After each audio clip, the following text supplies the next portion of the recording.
Hello everyone. तो class 8 की science में हम पढ़ रहे हैं रिप्रोडक्शन। और जो हमारा आज का सब टॉपिक है वो है फेट ऑफ अवम, और you can see how eggs formed. तो फिर उसमें क्या क्या इवेंट्स होते हैं, उसमें क्या कौन से सीक्वेंसेस ऑफ इवेंट्स क्या क्या होते हैं वो हम पढ़ेंगे आज। तो आपको पता ही है जो एग फॉर्मेशन है, तो जहाँ पे एग बनता है वो कहाँ पे बनता है, ओवरीज में।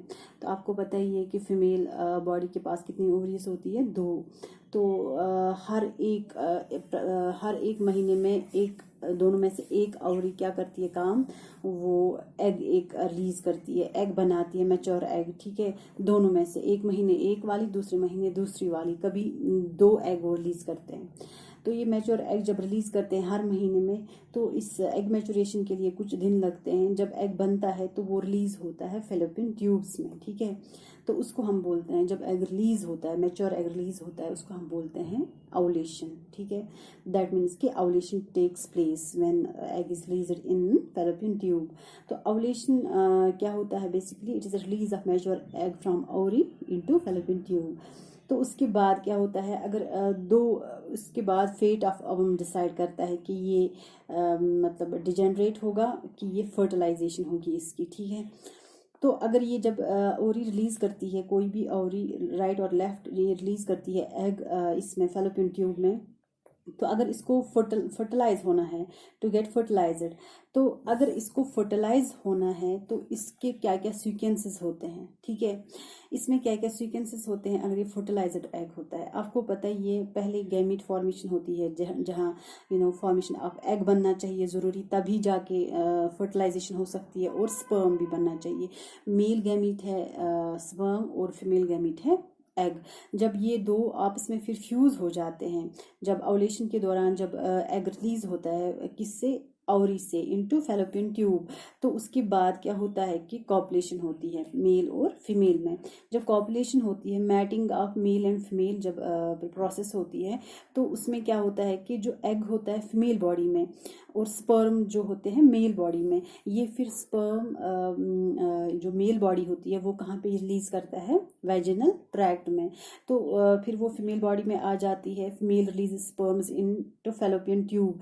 तो जब मेल रिलीज करता है एक सेक्रीशन में, male billions of sperms release करता है। ठीक है, तो आधे मर जाते हैं, आधे ये वेजिनल ट्रैक्ट से बाहर आ जाते हैं, तो कुछ मतलब चल नहीं पाते हैं। तो इनमें से कोई एक जो तैर के कहाँ जाता है, इसमें इस फेलोपियन ट्यूब में, एग के पास, फीमेल एग के पास, जहाँ पे वो फर्टिलाइजेशन मतलब होती है।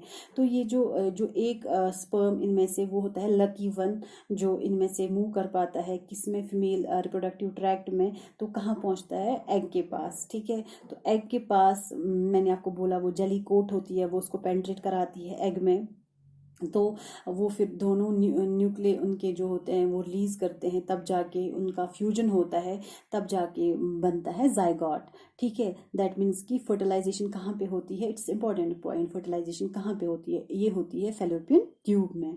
तो जब स्पर्म पहुंचता है एग के पास और उनका फ्यूजन होता है, तो फर्टिलाइजेशन होती है उनकी, जब वो मिल जाते हैं तब वहाँ पे क्या बनता है, जाइगोट बनता है, जो फर्स्ट सेल होता है।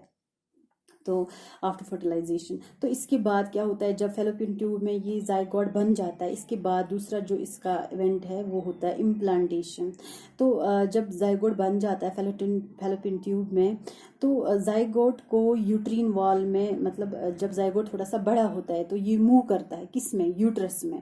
तो इसको हम बोलते हैं implantation, fixing of zygote into uterine wall, उसको हम बोलते हैं इम्प्लांटेशन। मतलब फेलोपियन ट्यूब से लेकर जाइगोट कहाँ आ जाता है, यूट्रस में, तो इसी को हम बोलते हैं इम्प्लांटेशन। उसके बाद प्लेसेंटा फॉर्मेशन होती है, मतलब एक प्लेसेंटा आपको पता ही है वो टेम्परेरी एक टिश्यू होता है जो न्यूट्रिशन प्रोवाइड करती है, जो भी जाइगोट बनता है, जो इसमें एम्ब्रियो बनता है, तो उसका उसके नेवल से कनेक्ट होता है वो। तो वो डिलीवरी के बाद जो हम वो नेवल उसको वो ना वो कॉर्ड जैसा वो काटते हैं, तो इसी के थ्रू वो न्यूट्रिशन लेता है मदर से, इस प्लेसेंटा के थ्रू। तो इसका यही काम है प्लेसेंटा का कि ये it provides nutrition to growing embryo. तो उसके बाद जो सीक्वेंस होता है वो है गेस्टेशन पीरियड। तो गेस्टेशन पीरियड क्या होता है, एक पीरियड होता है जो जिसमें जायगोट की डेवलपमेंट होती है इनटू फुली ग्रोन ऑफस्प्रिंग, ठीक है। तो कितना टाइम लगता है इस गेस्टेशन पीरियड को, 1 मंथ से लेकर 9th मंथ तक ये इसकी जर्नी स्टार्ट होती है इस जायगोट की। फिर ये फिर इन्फेंट बन जाता है, फीटस बन जाता है, फिर इन्फेंट बन जाता है, तो एक बिल्कुल फुली ग्रोन ऑफस्प्रिंग बन जाता है, बेबी बन जाता है। तो इसको कितना टाइम लगता है, 1 मंथ से लेकर 9th मंथ तक। ये डिफरेंट होता है डिफरेंट एनिमल्स के लिए। ह्यूमंस में होते हैं 9 मंथ्स एंड 9 डेज तक इसकी ग्रोथ होती है, इसकी डेवलपमेंट होती है। तो इस पीरियड को हम बोलते हैं गेस्टेशन पीरियड। तो उसके बाद होता है पैचुरेशन। तो उसमें क्या होता है, जो फुली बेबी जो होता है इसमें मदर्स वोम में वो बाहर आ जाता है, दैट इज एक्सप्लेड आउट। तो डिलीवरी के थ्रू वो वेजिना के थ्रू वो बाहर आ जाता है, तो उसको हम बोलते हैं पैस्चुरेशन। तो उसके बाद होती है सेक्स डिटर्मिनेशन। सेक्स डिटर्मिनेशन क्या होता है, ये एक प्रोसेस होती है जिससे चाइल्ड का सेक्स डिटरमाइन होता है कि ये बॉय होगा कि गर्ल होगी। तो आपको पता है कि मेल क्रोमोसोम जो होते हैं वो 23 होते हैं पेयर उनके पास, फीमेल के पास भी 23 क्रोमोसोम्स होते हैं। मेल के पास XY फॉर्म होते हैं क्रोमोसोम के, और फीमेल के पास XX क्रोमोसोम होते हैं। तो इनमें जो 23 क्रोमोसोम्स में जो 22 होते हैं वो सेम होते हैं। एक पेयर इनमें डिफरेंट होता है जो जिसको हम बोलते हैं सेक्स क्रोमोसोम। तो उसी पे डिपेंड होता है कि ये बेबी का सेक्स, ये बॉय होगा कि गर्ल। तो अगर जो XY है, XY किसके पास है, मेल के पास, और XX किसके पास है, फीमेल के पास। अगर XY में मेल डोनेट करेगा फॉर इंस्टेंस X, और ये करेगी फीमेल X, तो बन जाएगी गर्ल। XX क्या बन जाएगी, गर्ल। अगर इसने मेल ने किया Y डोनेट और इसने किया X, तो बन जाएगा मेल। तो एवरी टाइम जो फीमेल होती है वो रिलीज करती है कौन सा वाला क्रोमोसोम, X, क्योंकि इसके पास X ही होता है। तो डिपेंड किस पे अब करता है, ये फादर पे, ठीक है, मेल क्रोमोसोम पे डिपेंड होता है कि ये सेक्स क्या होगा, सेक्स डिटर्मिनेशन उसी पे डिपेंड होती है कि ये बॉय होगा कि गर्ल। तो 50-50% चांसेस होते हैं गर्ल के भी और बॉय के भी, दैट मीन्स इक्वल चांसेस होते हैं। तो सेक्स ऑफ जो चाइल्ड है वो किससे डिटरमाइन होता है, फादर से। तो आपको ये हर वक्त जो हमारे समाज में होता है कि वुमेन को ही ब्लेम करते हैं कि इसी की वजह से शायद गर्ल हो गई, क्योंकि बहुत सारे ऐसे केसेस हमें देखने को मिलते हैं जहाँ पे वो गर्ल बेबी नहीं चाहते हैं। तो मतलब you have to stop blaming girl, you have to stop blaming women.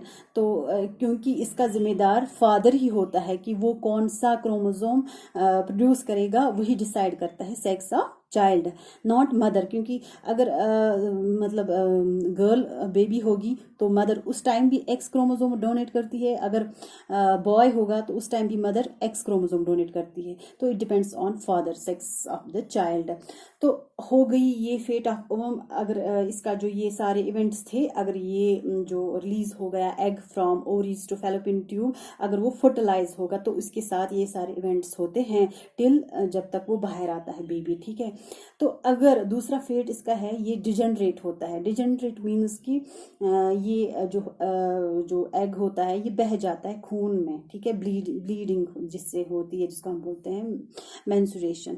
तो अगर वो डिजेनरेट होता है, अगर वो फर्टिलाइज नहीं होता है, तो वो ब्लीडिंग के तौर पर, मेंस्ट्रुएशन जिसे हम बोलते हैं उसके तौर पर वो बाहर आ जाता है। तो फर्टिलाइज नहीं होता है। अगर फर्टिलाइज होता है तो ये इवेंट्स होते हैं जो मैंने आपको बोले। So this was all about our today's topic. This was it. Thank you.